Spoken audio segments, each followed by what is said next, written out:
तो हेलो नमस्कार दोस्तों, फिर से स्वागत है हमारे यूट्यूब चैनल लर्निंग इन्फॉर्मेशन में। आज आपको मैं वीडियो में बताने वाला हूँ कि जो हेल्थ इंश्योरेंस होता है, जैसे कि मेडिक्लेम इंश्योरेंस होता है, जो हेल्थ इंश्योरेंस होता है वो क्या है, कैसे कर सकते हैं आप, और उसका स्टेप बाय स्टेप आपको मैं बताऊँगा कि कैसे क्लेम करना है और कैसे आप पूरा प्रोसीड्यूर आपको मैं बताऊँगा आज। तो वीडियो थोड़ा सा ज़्यादा लंबा होगा, तो देखिए वीडियो और जानिए। तो चलिए देखते हैं।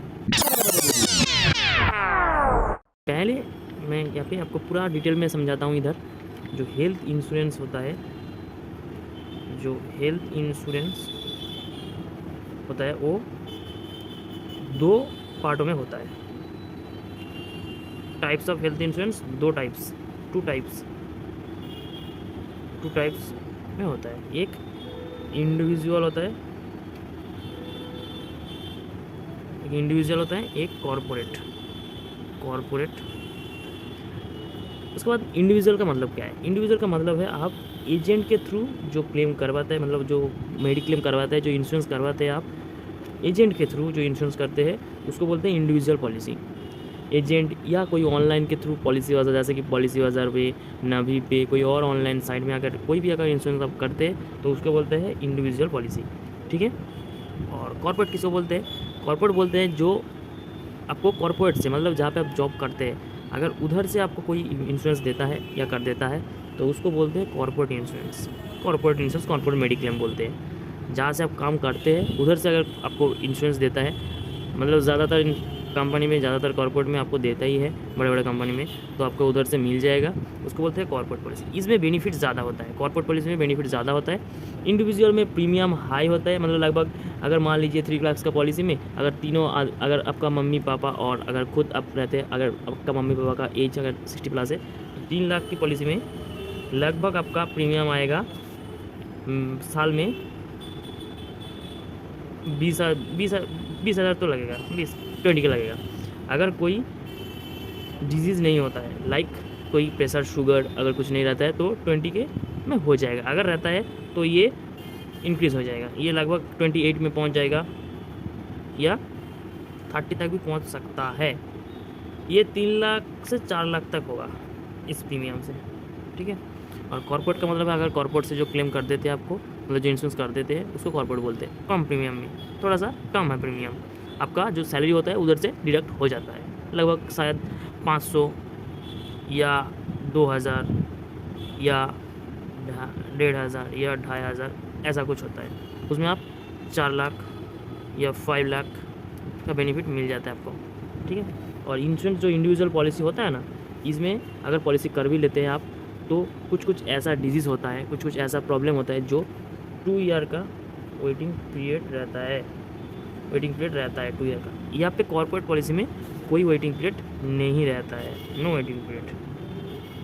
ये लगभग डे 1 से कवरेज होता है, डे 1 से, या कोई भी कॉर्पोरेट, कुछ कॉर्पोरेट में 30 डेज से कवरेज होता है। ठीक है। इसमें फ़ायदे ज़्यादा है कॉर्पोरेट पॉलिसी में। इसमें भी फ़ायदे है, कब है ये पॉलिसी? जब आपका इंडिविजुअल पॉलिसी, जब आपका 3 ईयर या 5 ईयर लगभग हो जाएगा, तब आपका कोई भी प्रॉब्लम नहीं होगा इसमें। ठीक है। अगर आप सर्विस नहीं करते हैं तो आपको इंडिविजुअल पॉलिसी करवाना होगा। आप एजेंट को थ्रू भी करवा सकते हैं या ऑनलाइन के थ्रू भी कर सकते हैं। एजेंट के थ्रू करवाने का फ़ायदा क्या है ये आपको बताऊंगा आज अभी। ठीक है। एजेंट के थ्रू करने का फ़ायदा यही है कि आपको अगर कुछ कम्युनिकेशन करना है इंश्योरेंस के रिलेटेड तो आप एजेंट से कर सकते हैं, यही फ़ायदा है। कोई अगर प्रॉब्लम होगा तो आप एजेंट से डायरेक्टली कांटेक्ट कर सकते हैं। अगर आप ऑनलाइन के थ्रू करते हैं ना, अगर ऑनलाइन के थ्रू करते हैं तो आपका कोई कांटेक्ट पर्सन नहीं रहेगा, नो कांटेक्ट पर्सन, कोई भी कांटेक्ट पर्सन नहीं रहेगा आपका। ठीक है। इसका यही प्रॉब्लम है। और आपका मेरा सलाह है कि आप एजेंट के थ्रू करवाइए, पूरा गाइडलाइंस, पूरा टर्म्स एंड कंडीशन पढ़िए ठीक से, उसके बाद करवाइए। ठीक है। और एक बात, अगर आप इंडिविजुअल पॉलिसी करवाते हैं एजेंट के थ्रू आप करवाते हैं तो आप एक काम कीजिएगा, ज़रूर ध्यान रखिएगा, प्रीमियम कम करने के लिए कभी भी कोई भी अगर आपका इंश्योरेंस करवाने के पहले से अगर कोई डिजीज़ कोई प्रॉब्लम है आपका तो छुपाइएगा मत, उसको ज़रूर इंटीमेट कीजिएगा पॉलिसी में। प्रीमियम थोड़ा सा हाई होगा लेकिन क्लेम पाने में बहुत सुविधा मिलेगी आपको बाद में जब हॉस्पिटल में एडमिट होंगे आप, ठीक है, ये ध्यान रखिएगा। ओके। और कॉर्पोरेट में क्या होता है, अगर कोई किसी भी टाइम में अगर प्रॉब्लम होता है हॉस्पिटल एडमिशन होने के बाद में, तो आप डायरेक्टली कांटेक्ट कर सकते हैं, डायरेक्टली कांटेक्ट टू HR का, कॉर्पोरेट का HR से कांटेक्ट कीजिएगा, वो आपको हेल्प करेगा। ओके। तो उसके बाद प्रोसेस क्या है, जैसे कि आप अगर मान लीजिए इंडिविजुअल पॉलिसी आपके पास एक है, एजेंट के थ्रू करवाए है आपने, अगर आपके पास कॉर्पोरेट पॉलिसी है तो इसको मतलब इसका फैसिलिटी कैसे ली, कैसे करना होगा, उसके लिए मैं आपको बताती हूँ। ठीक है, देखिए अगर आपके पास एक पॉलिसी है, अगर इंश्योरेंस है आपके पास, तो आप यहाँ पे 2 फैसिलिटी मिलेगा आपको, 2 फैसिलिटी। एक कैशलेस होता है, जो कैशलेस का मतलब है हॉस्पिटल में एडमिट होने के बाद, हॉस्पिटल के एडमिट होने के बाद ही हॉस्पिटल में ही आपका फैसिलिटी आपको मिलता है। ठीक है। और यह एक होता है रिम्बर्स, जो आपको पेमेंट करने के बाद हॉस्पिटल में अगर एडमिट होता है, हॉस्पिटल पेमेंट, उसके बाद आपको क्लेम टू कंपनी, मतलब TPA कंपनी। ठीक है, जो इंश्योरेंस होता है, जो TPA होता है, इसका मतलब थर्ड पार्टी एडमिनिस्ट्रेटर जो प्रोसेसिंग करता है। हर इंश्योरेंस का इंश्योरेंस कंपनी अलग होगा, इंश्योरेंस कंपनी अलग होगा, TPA कंपनी अलग होगा।